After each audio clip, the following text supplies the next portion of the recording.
आप सबका स्वागत है हमारे यूट्यूब चैनल पर। तो अभी हम स्टार्ट करेंगे जावा का स्ट्रीम एपीआईज। ये स्ट्रीम एपीआईज क्या होती हैं?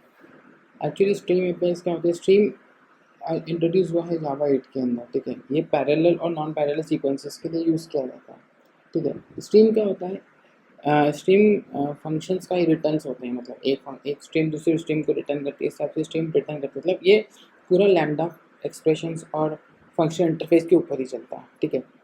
तो हम क्या करते हैं, इसको समझने के लिए एक छोटी लिस्ट बना लेते हैं, ठीक है। हमने एक लिस्ट बना ली, स्ट्रिंग की लिस्ट बना लेते हैं, ठीक है। ऐसा ले लेते हैं लिस्ट ऑफ, ठीक है। और यहाँ पे हम ले लेते हैं ए कॉमा बी कॉमा सी, ठीक है। हमने ये सब ले लिया यहाँ पे। अब ये सब लेने के बाद में अब हम लोग क्या करते थे, ट्रेडिशनल हम लोग को हमको इसको प्रिंट करना होता तो क्या करते थे, हम लगाते थे for string S T R colon list, ठीक है। और यहाँ पे हम एस आउट लगाते और ये एस टी आर को प्रिंट करते थे। तो क्या होता था, ये ट्रेडिशनल वे में प्रिंट होता था। ये पूरा ट्रेडिशनल वे मतलब पुराना तरीका है, ठीक है। देखो ये भी से प्रिंट हो गया, ठीक है। अभी एक तरीका ये होता था, एक तरीका होता था कि हम एक और फॉर लगा देते हैं यहाँ पे और इंट आई ले लेते हैं, आई को 0 से इनिशियलाइज कर लेते हैं, आई लेस देन कर देते हैं उसको लिस्ट डॉट साइज के बराबर और आई को प्लस कर देते हैं और फिर वही पास आउट कर देते हैं।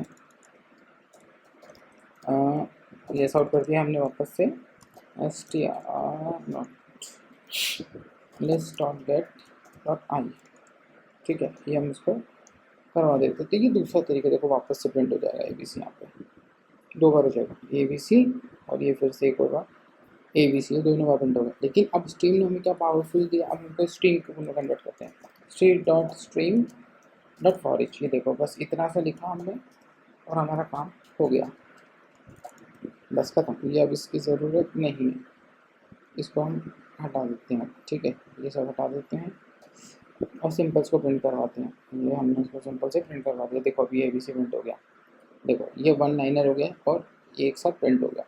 अब इसमें ना एक एक्सप्रेशन भी आता है। एक्सप्रेशन क्या, एक्सप्रेशन लैम्डा एक्सप्रेशन के थ्रू भी हम करते हैं इसको। तो तो अब इसको दूसरे तरीके से हम कन्वर्ट करवा सकते हैं। देखो यहाँ पे एक सजेशन देखा, आपको रेफरेंस के थ्रू भी कर सकते हो, मैथड रेफरेंस के थ्रू भी इसको कन्वर्ट कर सकते हो। ये मैथड रेफरेंस के थ्रू करना है आपको, तो आपको इसको कैसे करोगे, आप देखोगे system dot out colon print and. देखो ये वन लाइन, ये भी लैम्डा का ही पार्ट है और देखो ये भी से प्रिंट हो गया, ठीक है।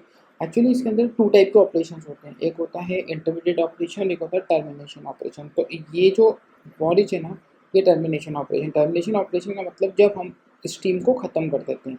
इंटरमीडिएट का मतलब कि स्ट्रीम से दूसरी स्ट्रीम रिटर्न होती है। तो एग्जाम्पल के लिए वो मैप होता है, फ्लैट मैप होता है, फिल्टर होता है, ऐसे और भी होते हैं, ठीक है। ये बेसिकली हमको जनरली यूज़ आती है, इसलिए मैंने आपको ये एग्जाम्पल बताया। अब हम क्या करते हैं, हम एक छोटा सा एग्जाम्पल मैप का बनाते हैं और इसको अपर केस में कन्वर्ट करते हैं। तो list dot stream dot map, आप चाहो ना तो ऐसे भी कर सकते हैं, tens to M date to upper case, ये भी एक तरीका इसको करने का, ठीक है। और फिर यहाँ पे फॉर ईच करके वही एस आउट करके अपना S colon S out S, ये भी एक तरीका इसको करने का, ठीक है। ऐसे भी हम इसे कर सकते हैं। ये देखो तो अभी A B C computer convert हो जाएगा। ये देखो यहाँ हो गया ए बी सी, ठीक है। ठीक है, इसको शॉर्ट फॉर्म में अगर आप इसको करना चाहते हो तो इसका शॉर्टकट है, आप इसको हटाओ, यहाँ पे लिखो स्ट्रिंग कॉलन अपर केस, ये अपर केस हो गया। और अब एस आउट का तो मैंने आपको बता ही दिया था, ये बार फिर कर लेते हैं तो ये और शॉर्ट हो जाएगा। ये देखो